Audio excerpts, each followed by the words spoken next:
Hey, hi, hello, it's me, the guy with the face. You're probably wondering about the title and the thumbnail of this video, and it's absolutely not clickbait. Me being dumb as I am sometimes I'll leave camera gear in my car because I have early morning shoots the next day, and I just have other things I have to do, and going back up and down the stairs with all the equipment that I have just maybe isn't the most fun thing that I want to do. Maybe it's a little inconvenient. So sometimes, I might leave a couple things in my trunk, and that means that it also gives the ability for people that want to steal stuff out of people's cars, to steal stuff out of people's cars. Today's video, I'm telling you that my car got broken into, and I stole a bunch of things. And as I'm kind of learning, it's some things that are a little bit more important than I thought they were now that I don't have them. But not only can I talk about some things about how to prevent that, but also some things that you have to do once people decide they want to go into your car and steal a bunch of your camera equipment. But, well, we'll get here. So for anybody that's going to go into the comments and say, well, this is what you should have done, and you should have done this. Excellent, fine, cool. Doesn't bring my stuff back. So absolutely, it was a mistake to put things in my car. Even though I do a quadruple lock every single night, there are still ways that people could find ways into your car in order to steal some of your camera equipment. Now, in terms of what was actually stolen, they stole a couple of my DZO lenses, which was a video I recently worked on, so I'm kind of sad about that. They also managed to get 2 of my power banks, which were a little bit heavier, so I kind of wonder how they actually got that out of my car.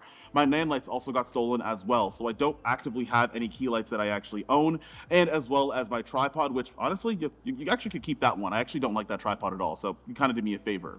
And I also had a basket of odds and ends, which had cables like my SDI cables, my DTAP cables, some of the USB-Cs that you could only use with DJI products, and also some microphones that were also in there as well. I was working on a video for a power bank, and I wanted to get out in the field a little bit more and pack things in the car and show how you could pack them for adventures.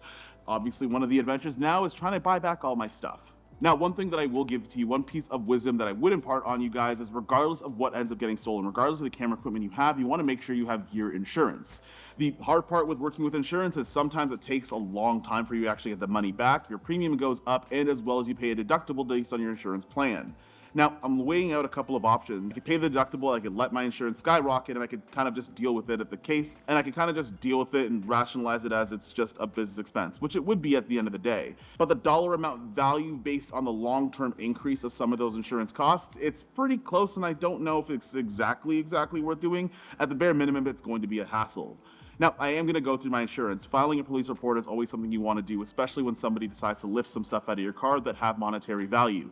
You have to go through all of those steps, even though they're inconvenient, but I'm right now just weighing some of the options of whether or not I want to go through the whole insurance thing, or I might just bite the bullet and buy things back and make sure that my insurance is cheaper. As the collective amount of everything, it's enough money to be very, very, very frustrating, but not enough that I want to go with an increase of nearly double my insurance. And in Canada, there's not a lot of great insurance options in terms of some of the gear that you have. I wish I could tell you this was a PPA ad, but it definitely isn't.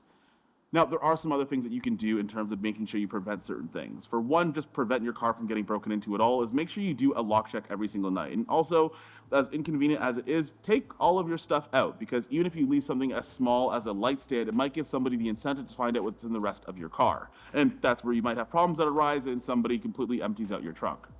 Now, if you do have a lot of equipment and it is hard for you to get it in and out of your house and be a little bit more mobile, one thing that I'm looking at doing is getting a storage locker, or even going to a local rental shop and seeing if you could actually rent space to host some of your equipment, while at the same time it's a facility where people could rent it from you, and you can do some sort of a revenue split. So if you do rent some of your stuff out where you otherwise couldn't before or didn't feel safe, at least there's a place like a rental house that has a formalized sort of way of doing it to make your life a little bit easier. And I'm going through some of those options as well.